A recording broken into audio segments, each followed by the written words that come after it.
Welcome, ladies and gentlemen, to the Matchfit Football Podcast. I'm Darren, your host here this week, as always. And just a reminder, there are links in the description of this podcast for all our social media channels. Make sure you go on there, give them a click, and click follow. Today's guest, Craig MacGillivray, he is the Charlton goalkeeper. His social media will be in there as well, so make sure you give him a follow as well. Craig, welcome to the show. Delighted to get you here. Thank you for having me. It's great to be here.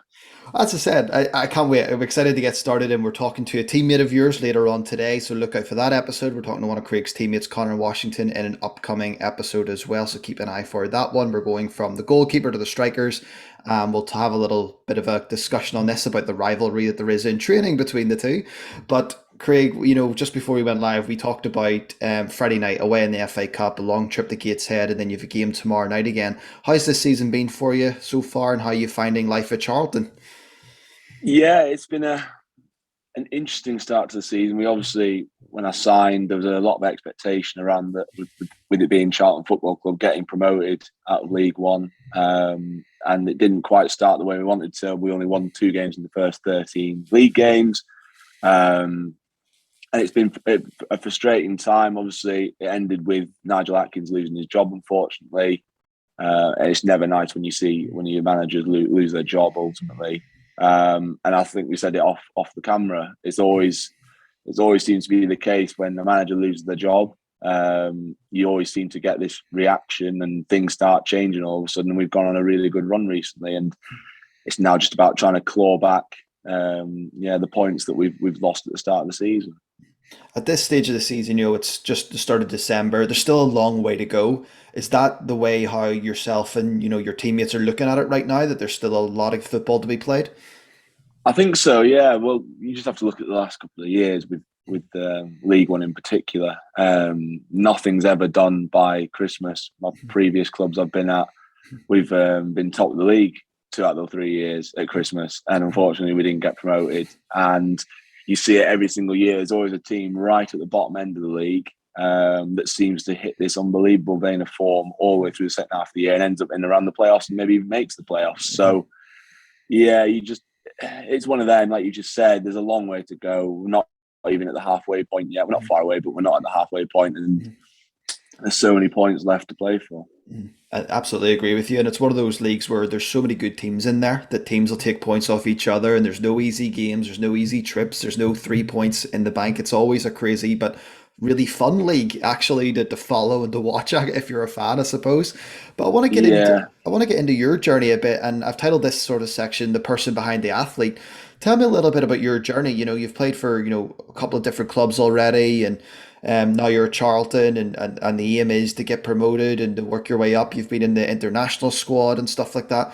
Tell me a bit about your journey, and maybe even when you realized that you could make a career from football. Was it always the goal to be a professional footballer, or was there a penny dropping moment at 15, 16? Like, give me all the background details. So it's interesting because you kind of said what your sort of target audience is and the sort of age gap, what it is normally. And yeah, I've had a very different sort of career path to a lot of footballers. But when I was turned 5 is when I sort of wanted to sort of started to play football. Didn't have a clue what the game was. I grew up on a farm, so I was middle of nowhere, right in the Highlands of Scotland, on a farm. Didn't really watch telly, so didn't have a clue what it was. Moved to Yorkshire, and then that's sort of in the back garden, looking out the back with some playing fields. And there's obviously these group of kids playing football, and that's sort of I was a bit, what's this? I want to go and play this. So I went over and started joining in. Loved it. Wanted to keep playing it. Kept telling my parents to take me down on a Saturday morning. And I can remember I must have been 5 or 6 when I told my dad. As you do, parents ask their kids, "Oh, what do you want to be when you grow up?" And I said I wanted to play football. And yeah, I kind of got the old, "Okay, yeah, that's brilliant. You can strive for it, but the likelihood is it's not going to happen. So what are you going to do? What else do you want to be?" And I was like, "No, I'm going to play professional football. That is going to be my career path." And that's kind of how it was. And I continued, just as you do, playing with your mates on a Saturday or every night whenever there's a bit of light, with a couple of t-shirts, whatever, on the grass. And then I got to the age of 18, and I had to decide whether I was going to go to uni or work. And I decided to go to start uni. I was going to do a sport coaching degree, and then I thought I'm going to play on a Saturday, but train in the week for a non-league team. Just go into the non-league Conference North and enjoy it. Went there. It wasn't the most pretty thing in the world. And as I was working, I ended up going out and playing against Stalybridge in a Tuesday night match.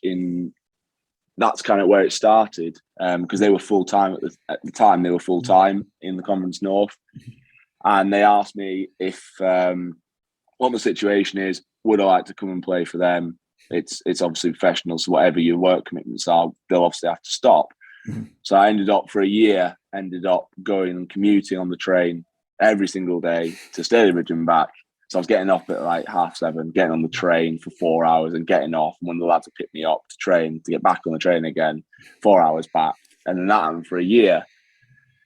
And then it got to the point when I thought, well, this is crazy, because at the minute I'm getting paid my expenses, but that's about it. And it's a long way to go, and I can't keep doing it because it didn't feel like it was going anywhere. Although you're doing it every day, I wasn't playing a lot. It was typical. Oh, he's a young lad, he ain't got much experience, and you're not really playing much.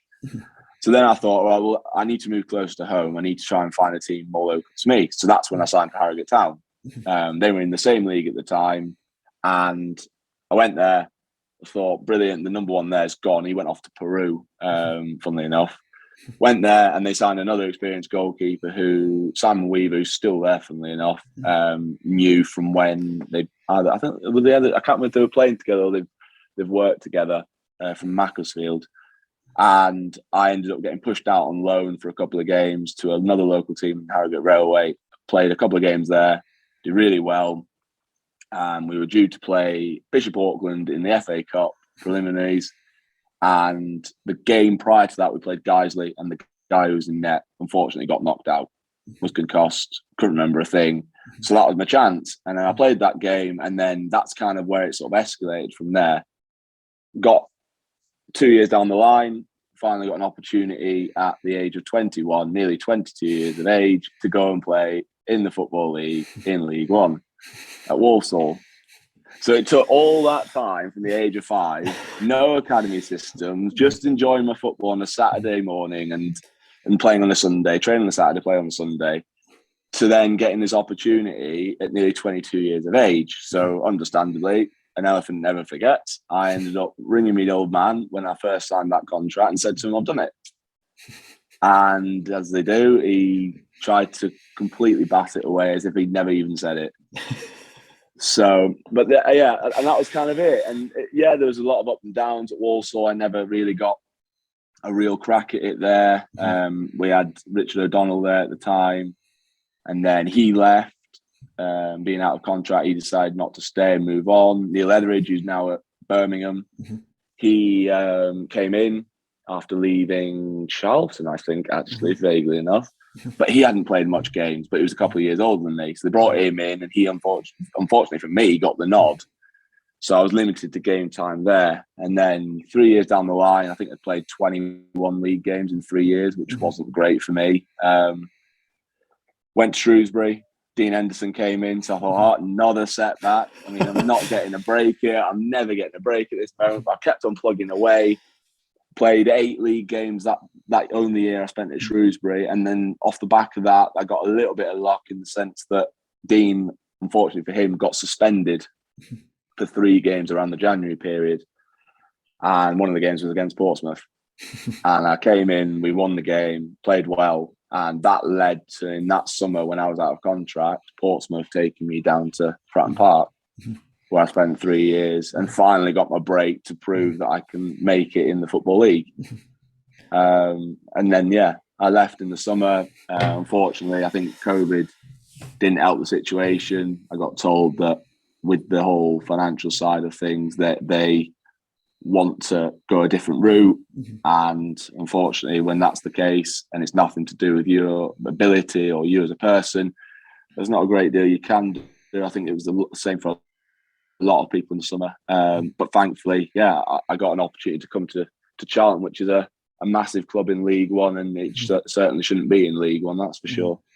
That's the thing, isn't it? Crazy things have happened because of COVID, and obviously the situation at Portsmouth and how you left there probably wasn't how you would have liked it or how it was envisioned, but it is what it is. And now you're Yeah. at Charlton, a massive club, like you said. Like Charlton's a huge club, I think and only, was it 8 years ago they were in the Premier League? yeah, And some of the names, I actually can't believe it. When you actually go into the ground, you obviously look at who's played for the club. Obviously, being from up north, you don't really follow as many southern teams as you would as up north. And that's the thing. It's some of the names that have played for them is absolutely ridiculous. Yeah, it is. And I think even the demand there, from the Charlton supporters, the pressure of all this, I wouldn't even say all the citizens. I'm sure it's similar at Portsmouth as well, who probably don't see themselves as a League One club, but the demands of the fans in terms of this is a big club, this is an institution, to be in Yeah. League One, that just takes it up levels. But one of the interesting points that you mentioned on your journey was the 4-hour train journey. And I want to touch on that just slightly because when you're doing that daily, that obviously must take a toll on you, not just physically, but mentally. 4 hours a day sitting on a train, or each way, perhaps sitting on a train. Yeah. Was there ever any period during that where you had time to reflect, or did that maybe make the fire to go pro burn more because you were on that train? I'm like, no, I'm doing this, or did it make you kind of almost go the other way, being like, is it worth it? Tell me about that little experience and what you're going through at that time.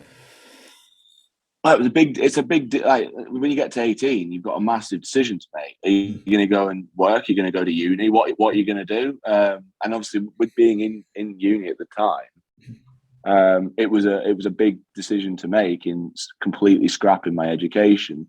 I didn't particularly want to go to uni. I'd done it for 8 years and didn't want to continue, but it was what I only saw myself doing at the time, because football wasn't really going to be a career. So I ended up doing that, and then I ended up getting that opportunity to go full time, like you said, going 4 hours on the train one way to then coming back again and changing at numerous different places.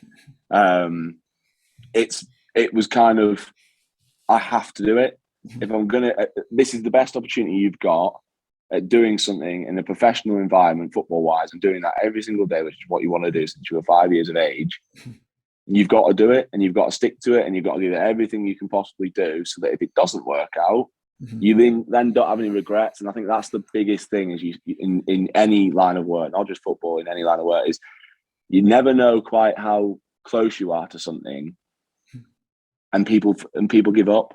Do you know what I mean? And that's the biggest thing, and that's in all walks of life, not just football.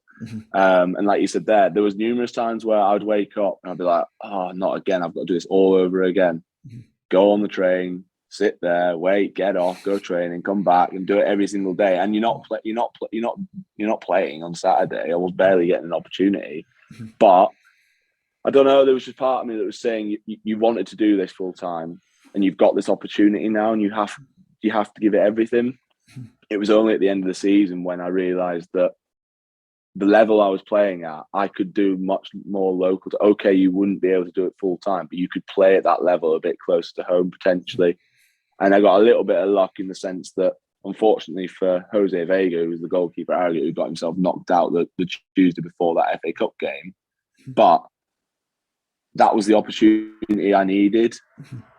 And then that's how it all sort of escalated from there. And then I got a little bit more of a break at Walsall, albeit the 3 years there have been frustrating for me. You then go to Shrewsbury, you get the same thing. But I don't know, there was just something inside me. At no point was I like, I'm going to stop.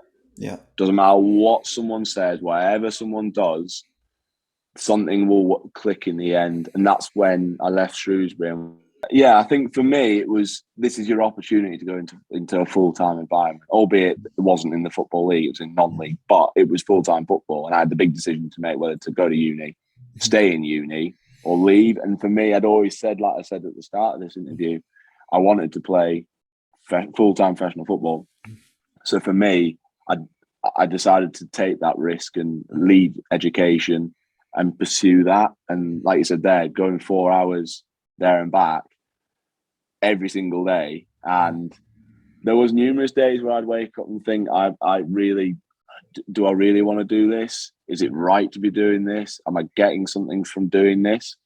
But I don't know. That, like I said, I've already said it already. There was something inside of me that wanted to pursue this and give it the best opportunity I could give it, because then you've not got any regrets. If it didn't work out, it didn't work out.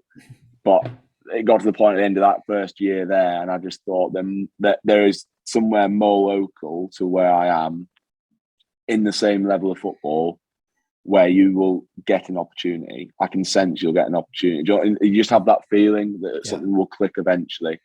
And that's where it happened. I left there, and I didn't get the opportunity at Harrogate straight away. And unfortunately, Jose Vega got injured the Tuesday before that FA Cup game. But that was kind of the catalyst. And then I didn't look back there. I then got the opportunity to go into the Football League, but it didn't really work out at Walsall, albeit I did play every now and again, but it didn't really get a consistent amount of game time. The same at Shrewsbury. I could still have been at Walsall now. That's the interesting thing. Who knows what the past could have been. I decided to leave Walsall and try and pursue something else. But I went to Shrewsbury. Once again, it's like, oh, okay, well, Dean Enson's now coming from Man United. I'm now still a number 2, not playing many games. Was it the right decision to do? And you do sit there and think, was it the right decision to do what I've just done? It's a big risk. But I didn't play that many, and when I did as well as I could. And that's where I always, and from life experience, I always say to people now, especially the young lads in football, you do not know who's watching you. You have no idea who's watching you. I didn't know they were watching me, and that's how I got my move to Portsmouth. I'd only played 8 league games, and off the back of that, I got a move to them. And then I ended up running up 130 odd games for them in 3 years. So it all changes very, very quickly. And they've got a massive fan base, massive expectation, the same as Charlton, which was no different to me. When I came through the door at Charlton, I knew what I wanted to achieve at Charlton. I knew I wanted to help them get promoted. But there's a massive expectation there. They were in the Premier League not so long ago. They've had some unbelievable names play for them, and the fans demand success. They went through a horrendous time off the field. They nearly went into oblivion. They nearly disappeared completely. But now the club's back on its feet, and it's still a sleeping giant. It should not be in League One, and the fans do demand that they get back to where they were, rightly so. Well, it's obviously something that you as a player, you realise that, and you obviously know that expectation, and with Charlton want to get promoted and go up through the leagues, that obviously matches your own ambition and your own expectation, otherwise you wouldn't be there.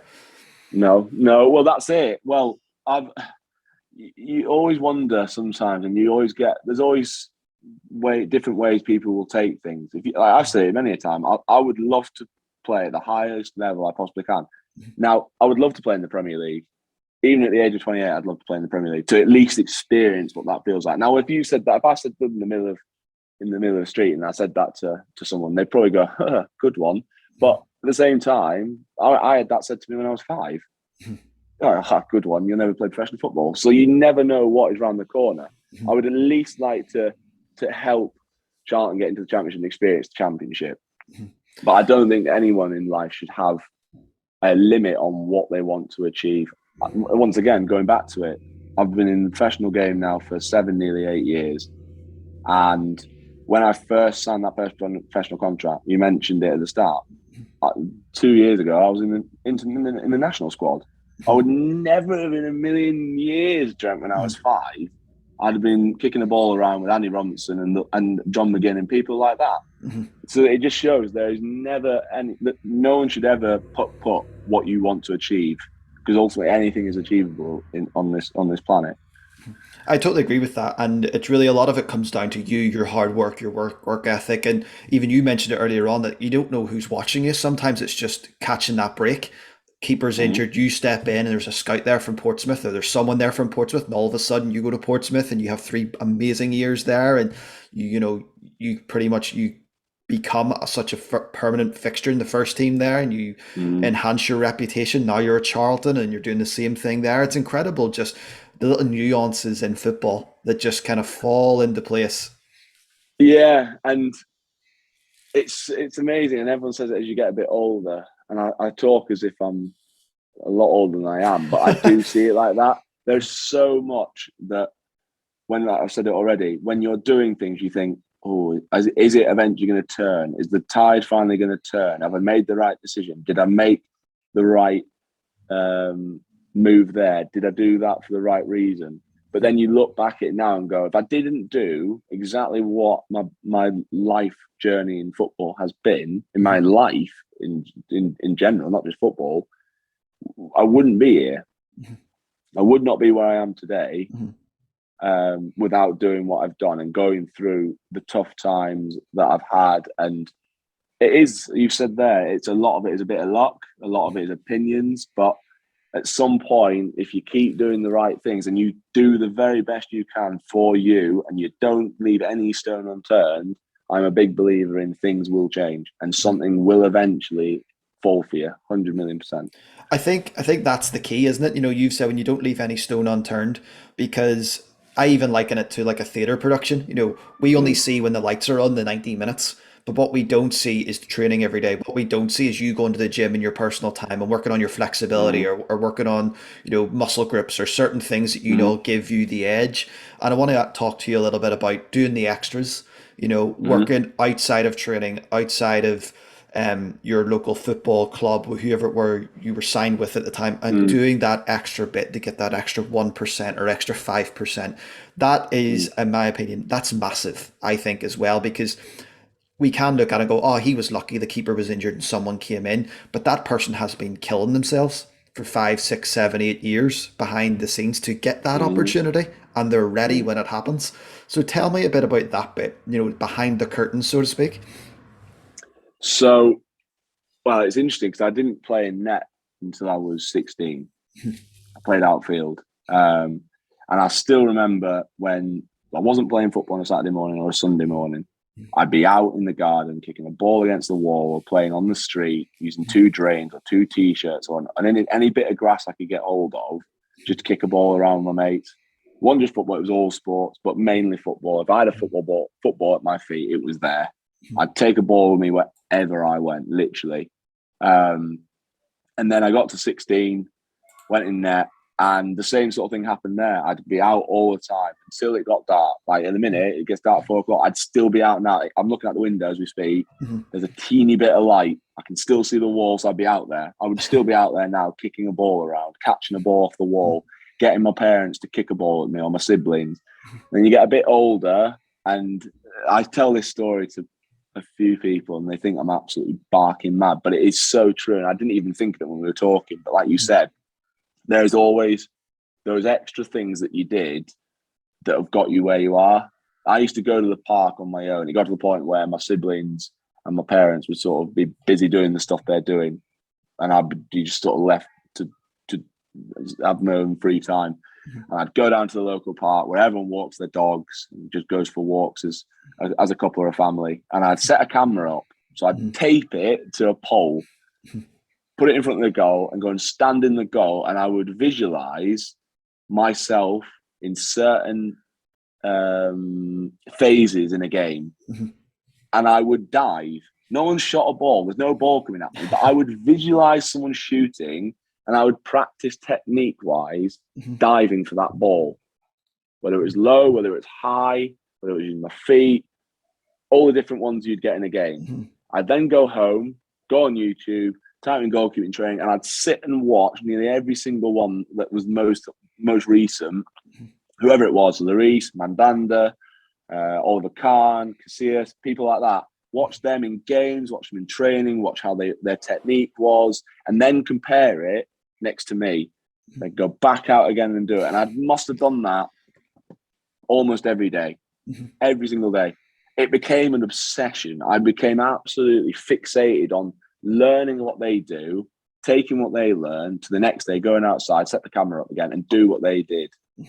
And then just constantly learning that way. And then when I finally went to Walsall and explained that to the goalkeeping coach there, who's now at Aston Villa, so he's now training with Emi Martinez and people like that. But I was explaining it to him. I said, I've never been coached. Literally, everything you see from me here in this session we've just done, I've taught myself, quite literally. Nothing has ever been told to me.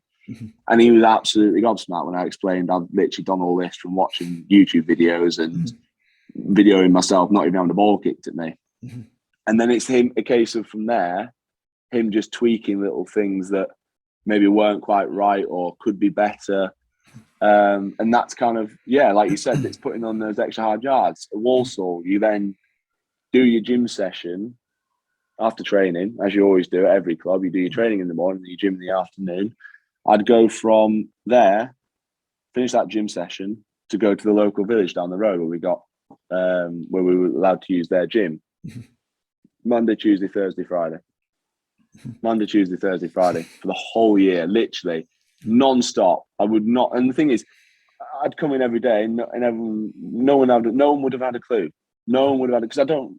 Why does anyone? You don't. The best way to be is don't always tell everyone what's going on in your life. You don't need to. You do it for you. You don't do it to try and get brownie points. I'd go out to the gym because I wanted to do it. I wanted to get stronger. I wanted to get fitter to help enhance my game. And there's little things that it's not stopped. I do it. It's the same old thing now. Okay, albeit I don't go 2 gym sessions throughout the week, because I now know that I'm in as good a condition as I need to be, and the gym sessions I do are ones that I use to enhance little teeny bits now. But I've got to also be very careful that when you're playing, like we said, Saturday, Tuesdays or Friday, Tuesdays, you have got to allow your body to rest and your mind to rest, because rest is very important in sports as well. It's a phenomenal insight into you, at that young age, going out and almost self-training yourself. And there's a couple of questions I want to follow up with, because there's so much detail in that answer. I want to ask, first of all, whenever you did go from training yourself to being coached, was that a hard adjustment? And then secondly, you talked about the rest and recovery that you need and the physical demands that's put on your body. I feel like goalkeepers in a way get it in a rough way, because you're constantly throwing yourself to the ground, constantly diving, what you're putting your body through every day in training and then on a match. Plus at the same time, you also don't get the break. When you mentioned it earlier, oh, you're a young keeper, you're inexperienced. Whereas a young fullback might get that chance because he's beside an experienced centre back. Whereas goalkeepers kind of don't get that luxury, so to speak. And tell me a little bit about going from not being coached to being coached. And then also the latter part of that about, the recovery and getting those opportunities as a young keeper, because that had to be frustrating. Yeah, so for me, from not being coached to being coached, I really enjoyed it. I didn't find it a difficult transition at all. I knew what I was teaching myself was, I didn't think it was technically by the book correct what I was doing. I knew there was going to be little things that weren't quite right, and technically wasn't perfect. So when you're getting coached and they're sort of tweaking little things to make you better, I did enjoy it. The only thing I did notice is, like all things, if you get into certain habits, they are very hard to get rid of when you've done it for such a long period of time, which we notice. Little things like when I'm setting to catch a ball, I'd have a little trigger on my arms. So the ball struck, my arms would go back to then come forward self-consciously. So it's very, and then he's trying to get that out. He's like, just leave your hands there, leave them there, don't let them move. So it's little things like that where it was frustrating, because you don't know you're doing certain things, but they can see it. But when you've done it for so long that you thought was right and it wasn't, it's then trying to change that round. But at the same time, like I said, when you are now getting coached, I found it very beneficial and really enjoyed it. In terms of the recovery side, I've only recently got better at this because I've been so hell bent in getting to where I wanted to get to. I'd never see a day as rest. It's always a day to go and do more. Another 0.5%, another 0.5%, another 0.5%. If you rest, you're missing out on 0.5% there. But then as you get older, you've also got to realize that your body it's a machine. It has to have a breather at some stage. It has to be refueled. It has to be maintained. And like you said, as a goalkeeper, everyone says it. Funnily enough, the S&C guy said it literally the other day. He was like, all goalkeepers are very robust. You're whacking yourselves all over the floor. You're getting balls kicked to your left, right, and centre. Your fingers are taking knocks. You get balls in the face. And little daft things, but mentally as well. Like, as a goalkeeper, you are on your own.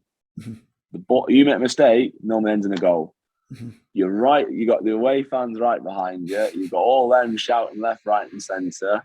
So mentally, it's a very niche industry where I think a lot of people don't quite realise until you're doing it just how specialised I think it is as a position, physically and mentally.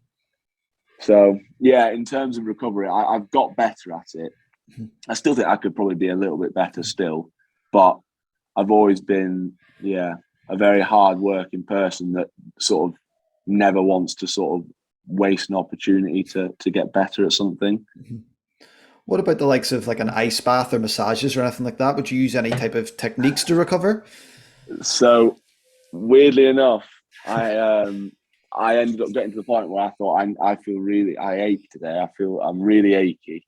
I think we'd played a Saturday, Tuesday, and we had quite a bit of travelling in that. So I ended up going in and speaking to the sports massage and sports science at Charlton. Sat down and they were sort of just doing a little bit of soft tissue work. Quite a few little knots and stuff in my muscles and stuff like that. And it got into conversation about, have you had much of this in the past? And this is like I said before, I've never been very good at using what you've got at your disposal. And I said, no, I don't. Unfortunately, I had a physio at Walsall that he didn't mean it in the way he meant it, but all the lads were sort of, if you went and had soft tissue, it was pointless. You've got to get on with it. Unless you're literally your limbs hanging off, you carry on.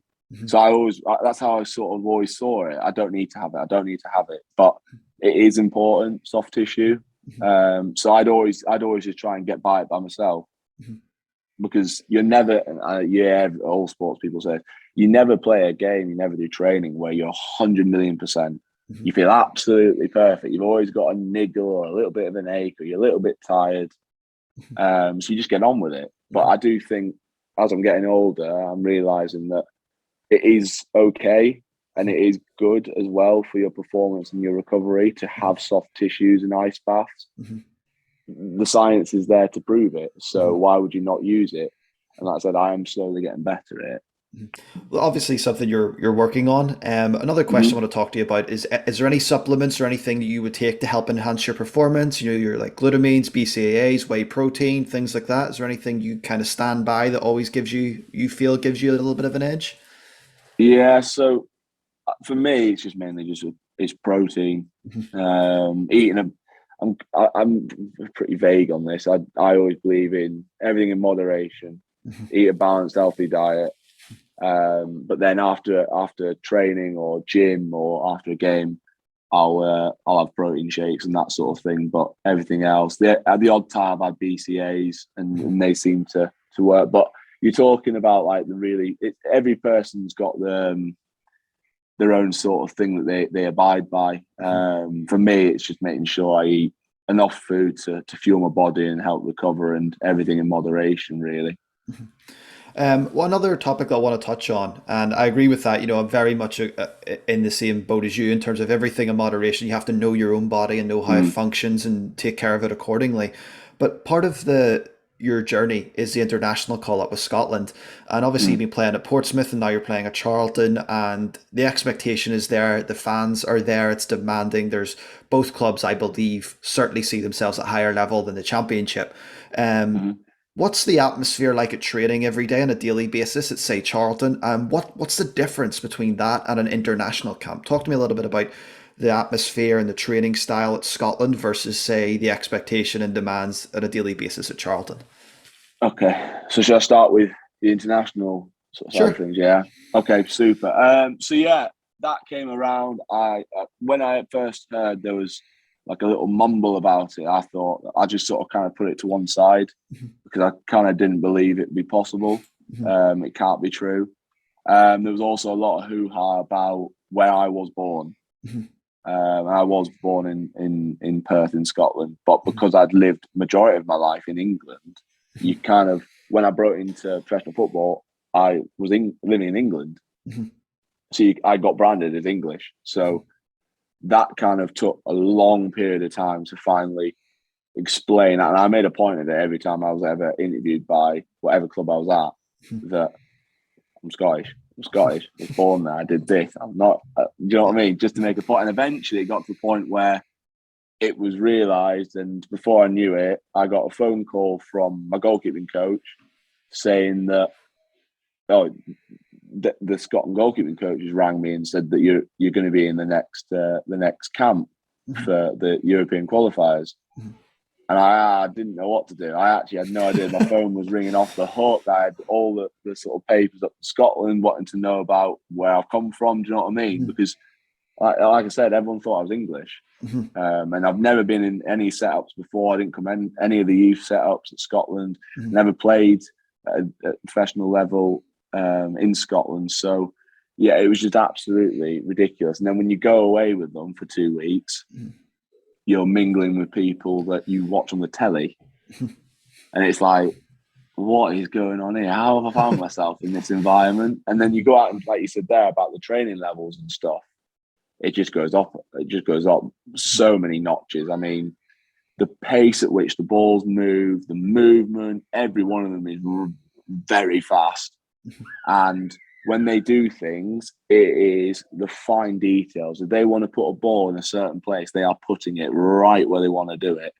And weirdly enough, I don't know why, but I don't know. I half thought it'd be one of them. I'm going to go there. I'm not going to get to speak to anyone. I'm not going to be able to get on with anyone because I'm someone who's come through non-league. I'm playing in League One, and they're all playing top-end Premier League and the top leagues around Europe.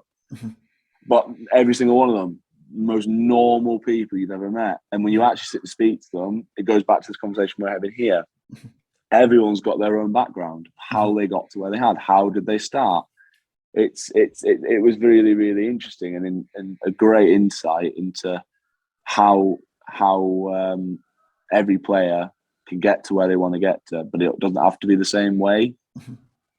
I've just found myself unfortunately not being able to get back in the setup for the World Cup qualifiers, but to even be experiencing being on the bench for the national team against Russia's, Belgium's. I think we played Cyprus, San Marino, but we played Belgium, and just looking out on the pitch and thinking, wow, like the Belgium team as well. Oh my life! I mean, the players in there, it's just like, oh blimey, how am I even here? Do you know what I mean? But then you also think, I've got here through my hard work leading up to this point. So, yeah, in terms of Charlton training, and yeah, it's a high standard. Like, I think it gets putted quite a lot. You hear on TalkSport and stuff like that, where people mention Championship and Premier League. They never mention League One, really, very rarely. But it is a good level of football. It's a good standard of football, very good standard of football. It's getting stronger. You look at the teams that are in League One, we mentioned it before. Sunderland, Portsmouth, Ipswich, Sheffield Wednesday. That's just a couple without even sitting there and really thinking. And the players there, they've all been, a lot of them have had stints at higher leagues, internationals. You see more and more League One games getting called off now because players are getting called up to the national teams. So it's the standard in training at Charlton is very, very high. There's obviously little teeny differences every now and again, but they're the differences you see when you see a Premier League player against people in League One. But it doesn't mean, like, when you watch it, they're not so glaringly obvious that you can distinguish such a difference in quality. It's just the finer details that are obvious when you've experienced both, if that makes sense. One of the things you mentioned right at the very start was the pace and how fast everything was. And speaking to different people, and even talking from youth level to right up to professional elite level, that seems to be the main difference. It's how quick people not really react, but it's almost like you're anticipating rather than reacting, and how quick the game is. Obviously, for you as a goalkeeper, you got into that Scotland squad, and you mentioned there, like, look, watching Belgium, like, wow, what a team Belgium is.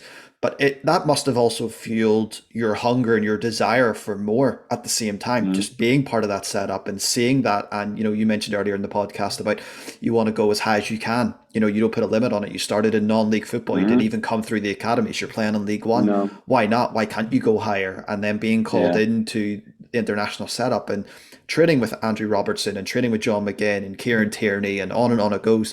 That must give you such a fire on the inside to keep working, to keep improving as well. Yeah, well, going back to the training quality, you've got, when I came back from those 2 weeks to go back into Portsmouth, it was a case of, it felt like everything was in slow motion, quite literally.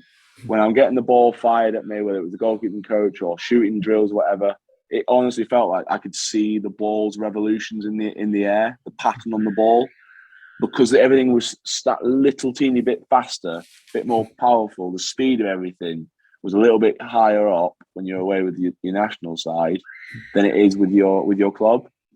So it kind of makes you think, oh, like, I like that.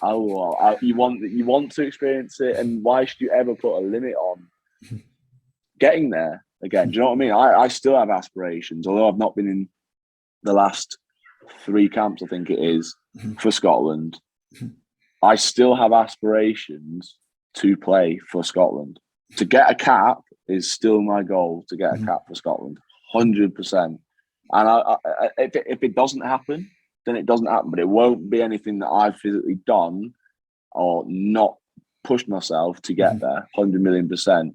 And I've always said to myself, I'm going to play as long as I possibly can until my body cannot cope anymore. It'll be my body that does it, not my mind. My body will be the one that tells me you can't do it anymore.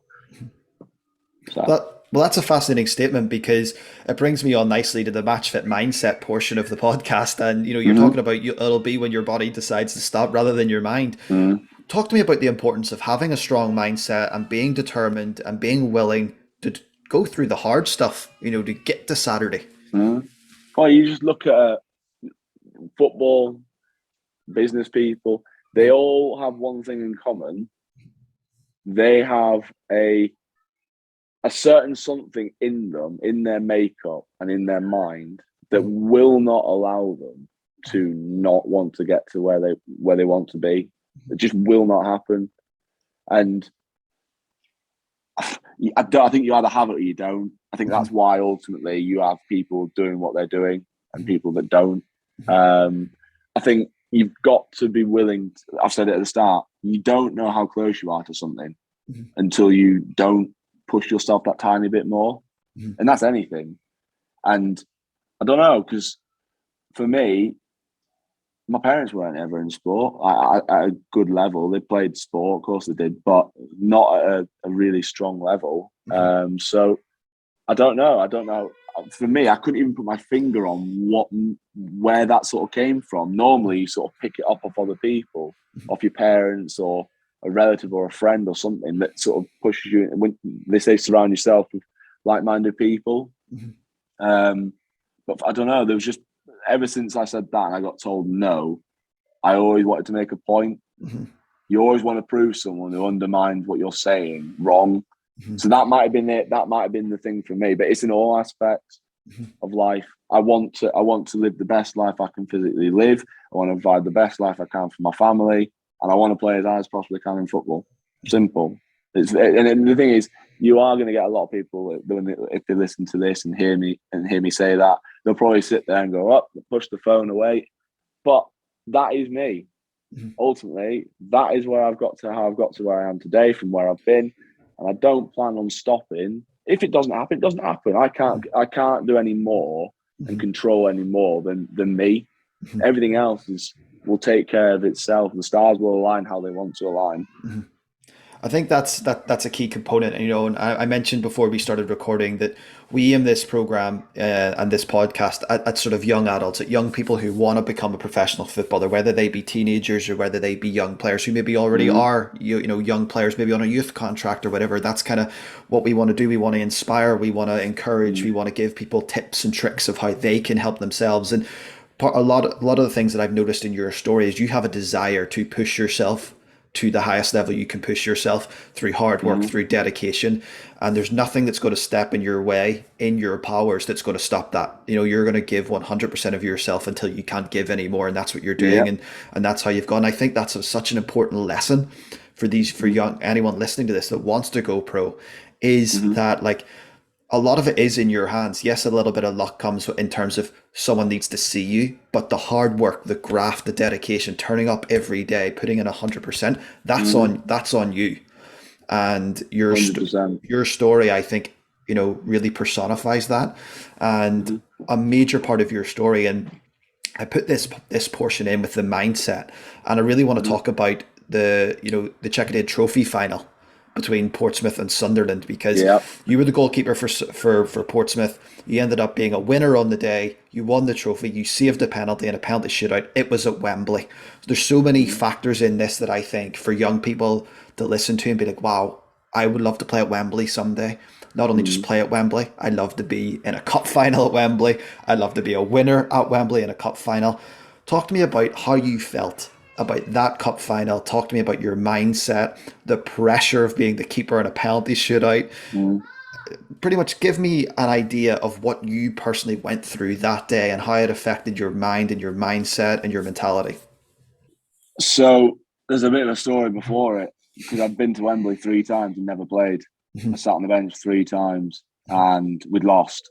So for me, it was the first opportunity I'm actually going to get to step onto the Wembley pitch and actually play a game of football. And I will remember this the rest of my life. I can remember walking out, and as I got to the warm-up goal, I put my bottle down, my towel down, and said to myself, there and then, this will be your day. This will be your day. And I did the warm-up, and the game went on as it did, and it couldn't have had any more. It literally was the perfect cup final. Drama, everything, last-minute goals, penalty shootouts. It had everything. And I said that before the game started. And when it got to the shootout, that was when I sort of said to myself, well, you're in control now. You're literally in control of you winning or losing here, potentially, at Wembley. So if you want to win, this is your opportunity. You save a penalty, there's not a great deal more you can do. You've got to rely on your teammates to score the rest of them.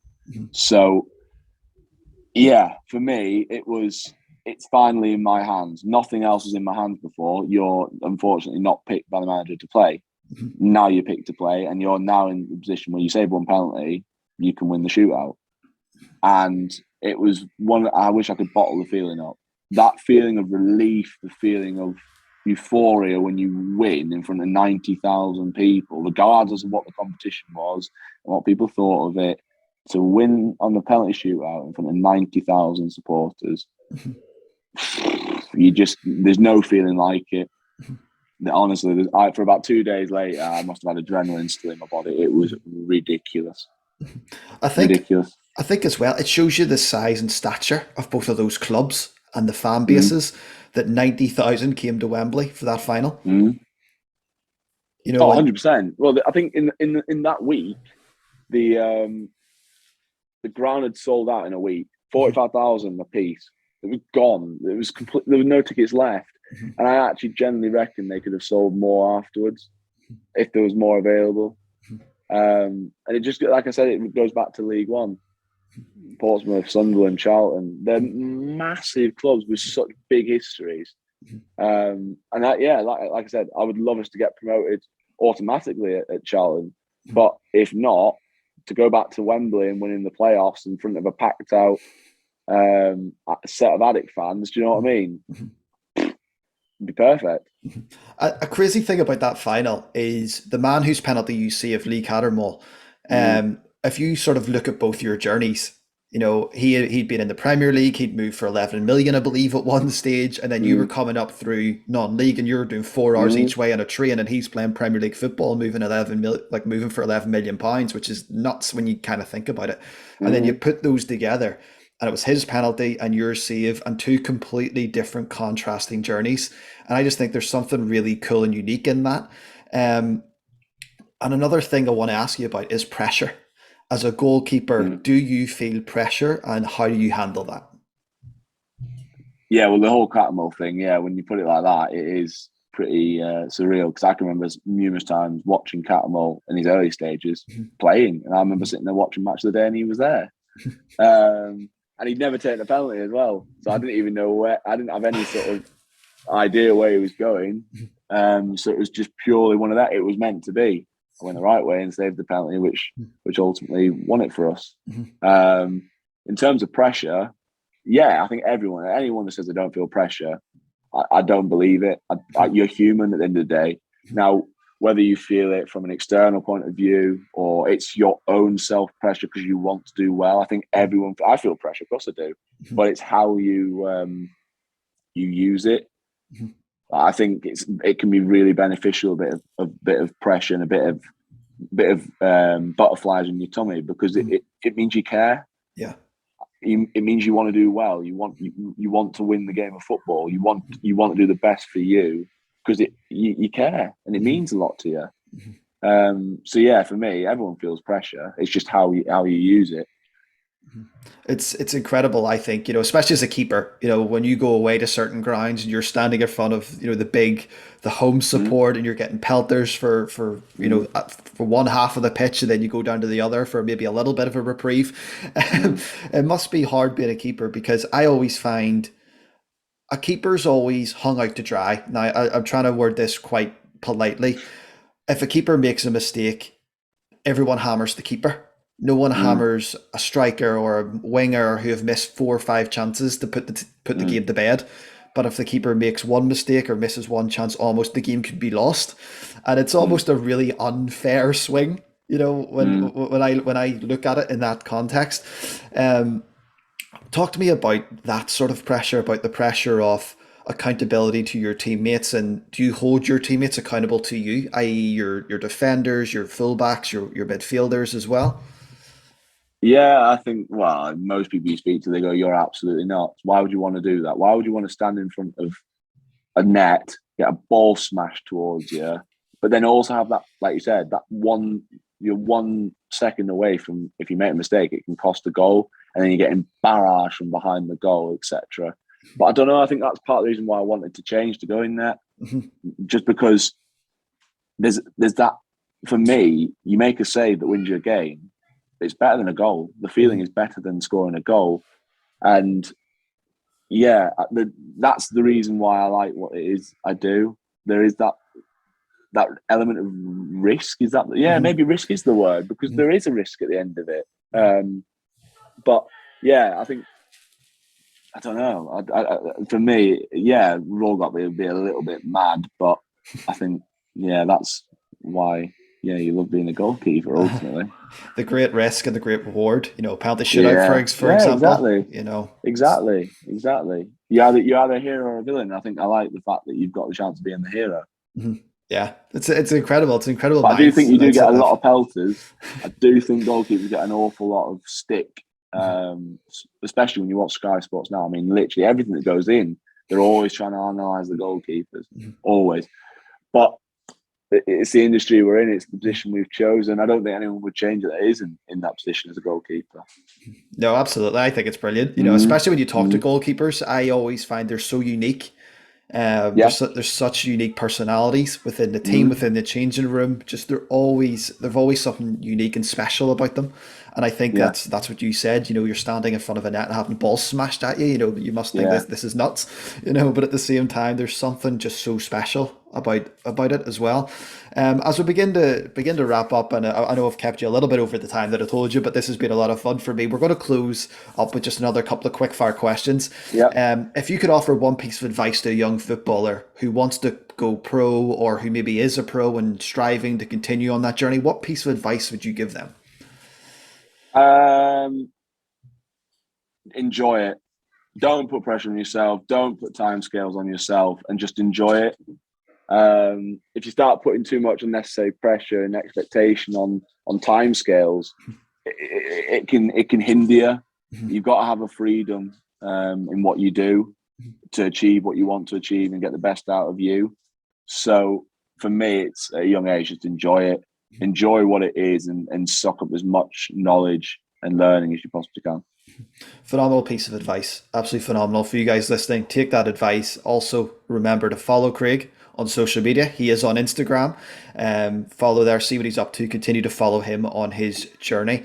Another couple of quick fire questions that will begin to wrap this up. Who was the biggest influence on your career? If you could pick one goalkeeper that you looked up to, admired, etc.